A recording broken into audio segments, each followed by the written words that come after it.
coast to coast. He's the man with the most. He's got no time to boast. His truck is Naomi, the big white whale. She's the one rock that will never fail. Across the country, they won't sail. He's American Cupcake. American Cupcake. He's having fun, just watch your cupcake run. He's American Cupcake. You know what else makes him great? He's been to all the lower 48 states. He's seen all 5 of the Great Lakes. He leaves all the others in his wake. This name's Cupcake, for God's sake. So you know damn sure he's not fake. Because he's American Cupcake. American Cupcake. He's having fun, just watch your cupcake run. He's American Cupcake.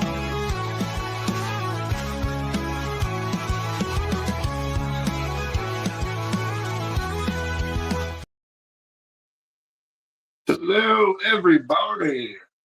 That fucking soda on my mustache. Welcome to the stream. Salute you too, Brian. What's up? Mason in Portland. What is going on, buddy? Yeah, so this is my apparently my one monthly stream I'm doing. I'm doing one once a month. So get used to that, I guess. But first things first. Maybe I should wait a little bit. I got cotton mouth out the ass. Can you guess why? Yes, I am home in CUPCAKE'S Corner. So am I coming through okay? You know, I know that has been a point of contention. So here are what's up, Tuna? So here are the entries for the raffle. I didn't have Post-its. I just had like construction paper. So I didn't want to cut them up because I didn't know if I could get them all at the same size. So awesome. Thank you. Everyone's saying hello. Thanks to the 5 of you guys hanging out here. You do not need to be present to be a winner. All you need to do is just be a member of the Postcard Club. You know who you are. So, okay, Tuna. We'll give it a couple minutes. Oh, let me show you what you guys will win. This is a handmade grandma cupcake, Baby Yoda. So this is what's up for the raffle. I'm going to try to do a raffle once a month for Postcard Club members. Look at that. You don't get to pay for a membership, and you're already getting more content and more cool stuff than other people. So I also, obviously this is for Salem's Lot. Happy Halloween, by the way. I totally, long story. Never mind, you're probably not interested. So here's the deal with Salem's Lot. I don't have much to say about it.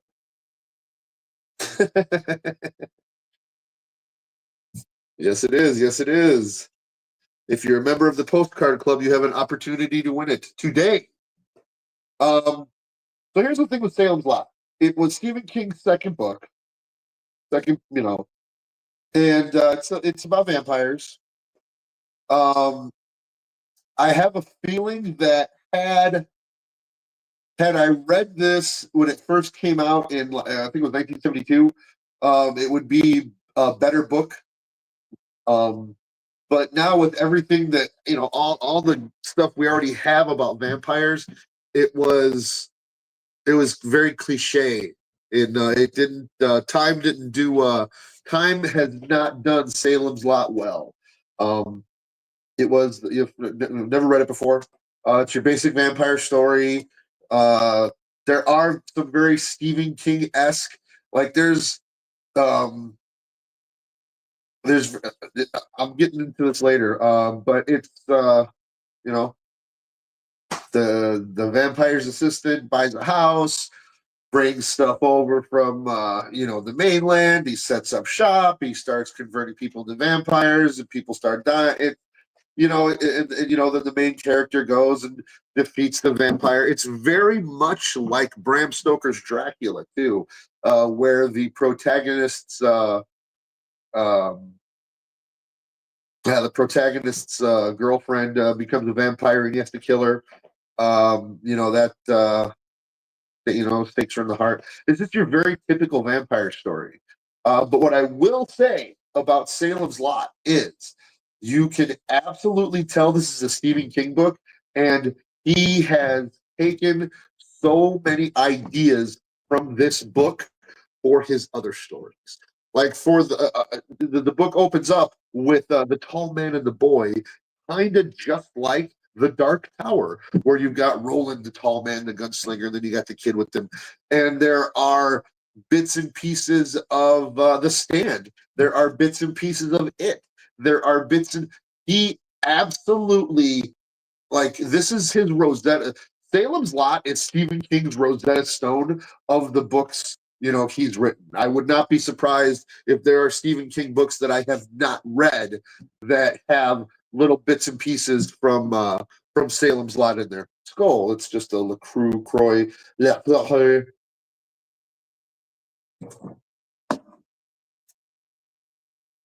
So yes, I mean there were some creepy parts. The two boys. There's two boys that go off in the woods and they get attacked, and one boy is he's eaten and taken care of. The other boy gets converted into a vampire, and there's like I said, this book is very Stephen King. This is one of the most Stephen King books of Stephen King books because of the plot structure. For example, the beginning of the book. There's the tall man and the boy. They're in Mexico, and they get newspapers that are a week old from Maine, and then they see something in a newspaper and they decide to go back. And the boy is, the boy's not his son, but they just say that. Then they totally cut that storyline out. Then we're going to Maine.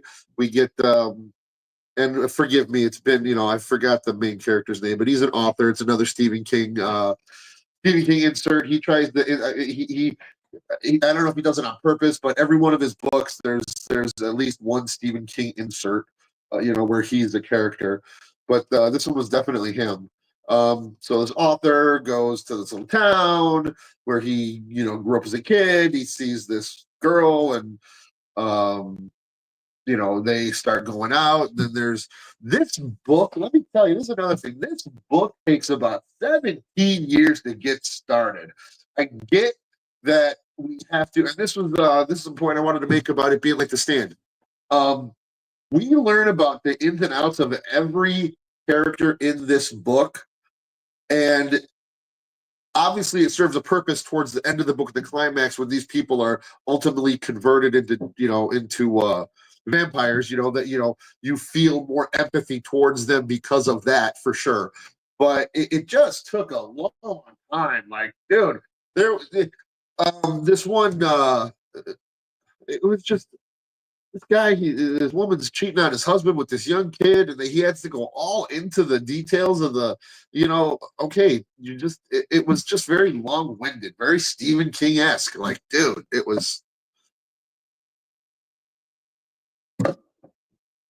I mean, we learn about the real estate agent who sold the vampire his the Marston house, the whatever house, and this little antique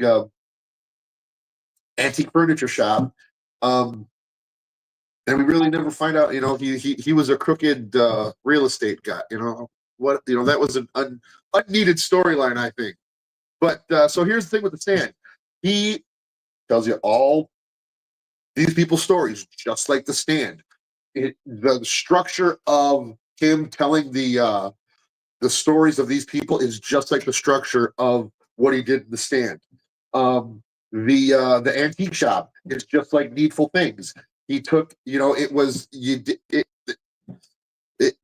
I swear to God, I cannot put it in any other words other than this book is the Rosetta Stone of Stephen King books. I mean, this is where he goes back to Salem's Lot, reads it again. Oh, you know what? I wanted to expound on this idea. And then, he goes and types it up. It's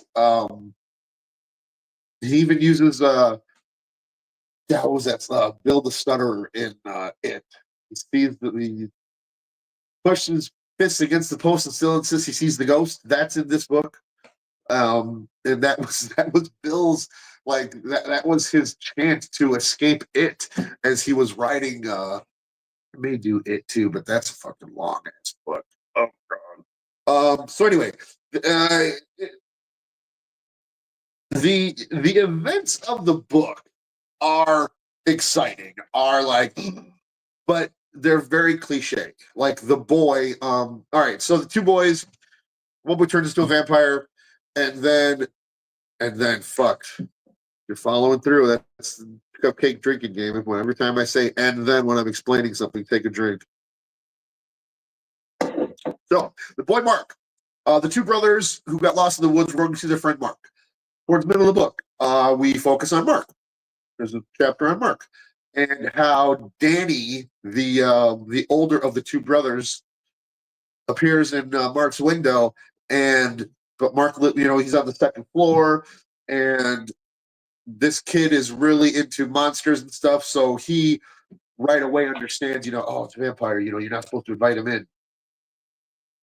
So it was, those events were creepy. There were parts of the book that were creepy, but time did not, with all of the vampire stuff that is out now, I don't believe it holds up. If you've never read Salem's Lot, in today's, like I said, back in the 70s, if you never read it, absolutely, it's great.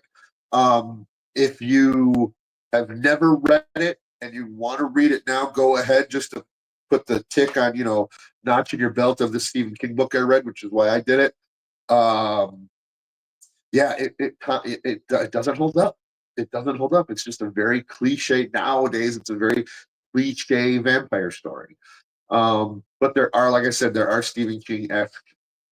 It's definitely a Stephen King book, but it was it was the second book. What more can I say? It was very it's just, yeah, you can totally tell it's a second book. If you've read a lot of Stephen King, you can absolutely tell it's a second book. So the boys, he figures out, you can't invite him in, and that's another thing with this book that I did not. So they go through the whole lore of vampires. They can't enter your house unless you invite them in. Great. The sunlight, the cross, the this, the that.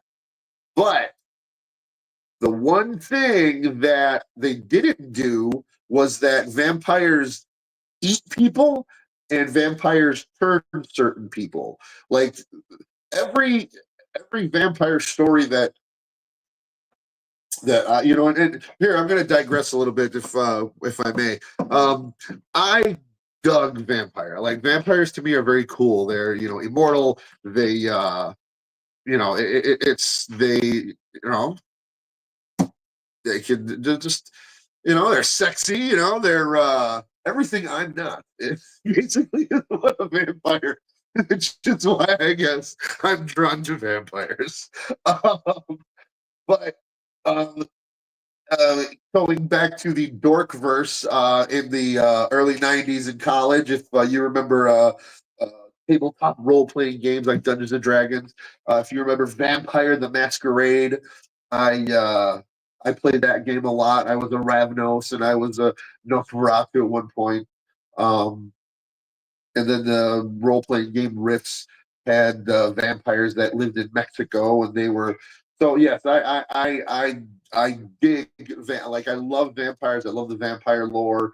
So this story of Salem's Lot, where as long as the vampire bites you and sucks your blood, you automatically turn into a vampire.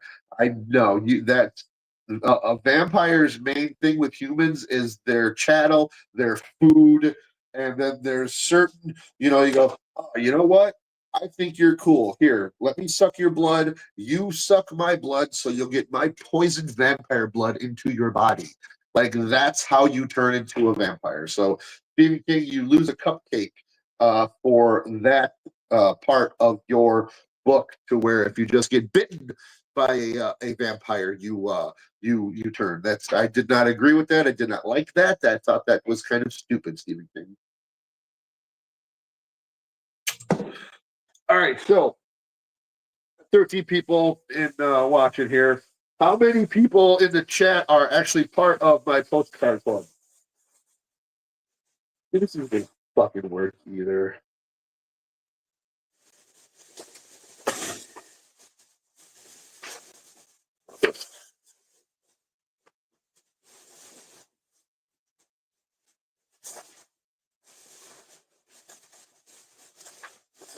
Well, we'll probably keep this bag unless I get other. Uh, I gotta find a different way to do this because this sucks. So I will probably go to the print shop or.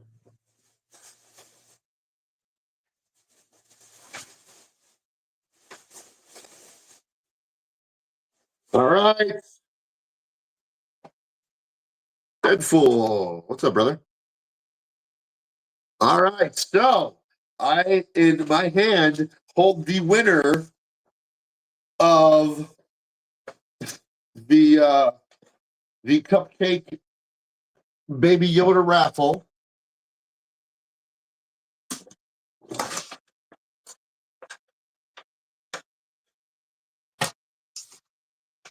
Jesus fucking.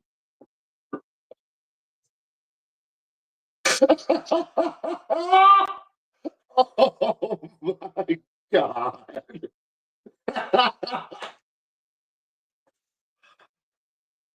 I made a point to add every single person in the Dabbleverse that I have on my postcard list.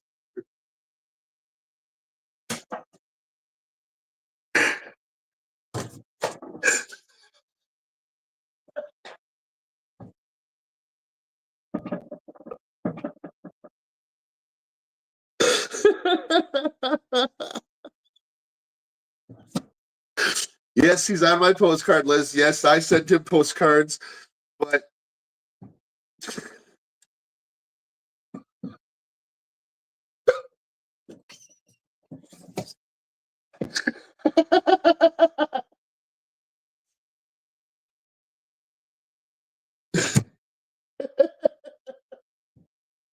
all right, well,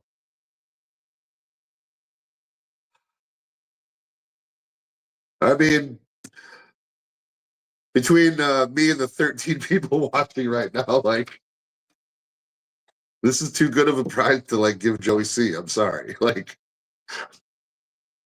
you know, he it was like a 1 in 20 chance. If that.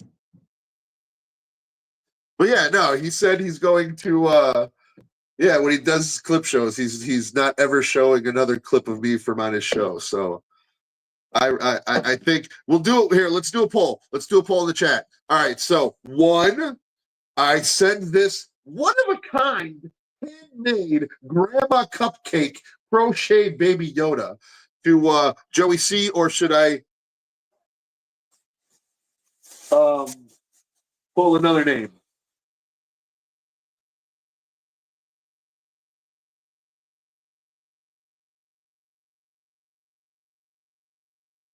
Okay.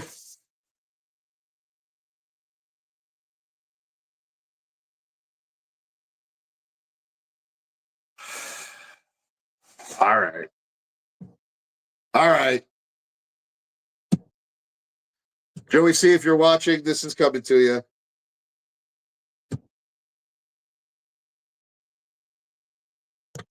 Fair enough. Hey, what's up, Gina?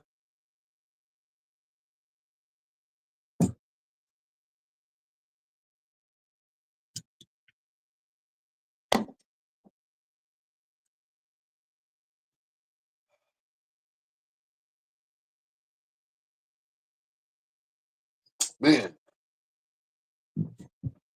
I didn't expect that. That was quite a crazy turn of events. I will.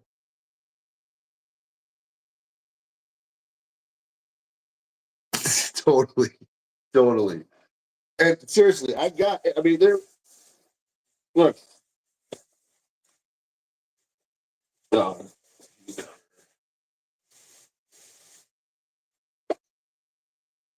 look, Gino Bisconti, because he's on the postcard club. He announces on our show.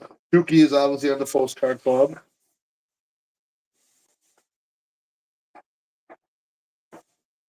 Mommy was, she was the actual first member of the postcard club. So it was Chris Abels, he's in the. So this was absolutely like a legit. No, I won't do that. I'm not going to be that mean. I mean, it was. I can't believe Joey fucking won. He had such a horseshoe up his ass.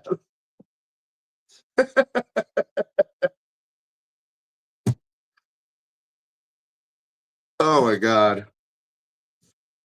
All right, so looks like Pineapple's going to be on a little bit. I didn't want to go too long because there really wasn't much to say about Salem's Lot other than it was. I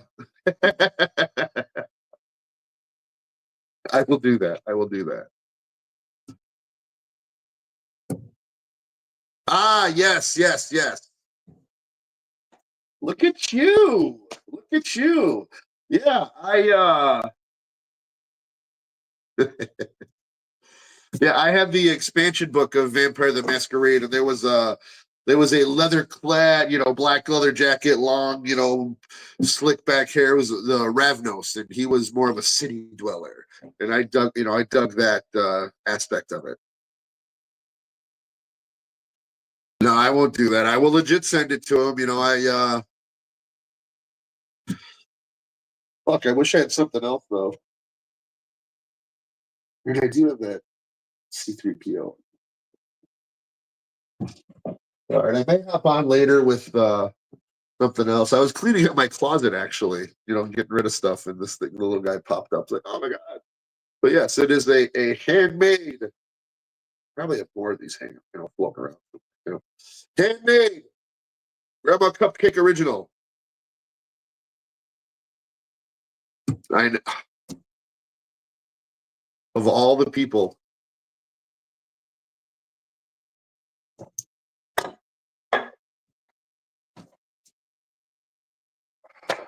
Well, I will put his name back in for the next one. Fair is fair.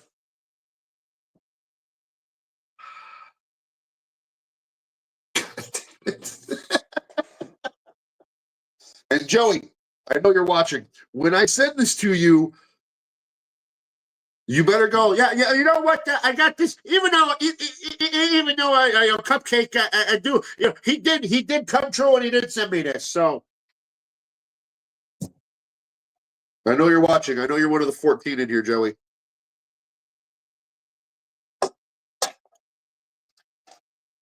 All right, so I think I'm going to call it quits, everybody.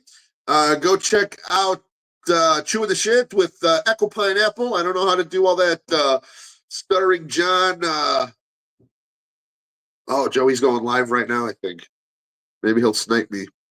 Maybe he knows he won. Oh, wow. Now my count goes down, and Joey, I think, just went live. So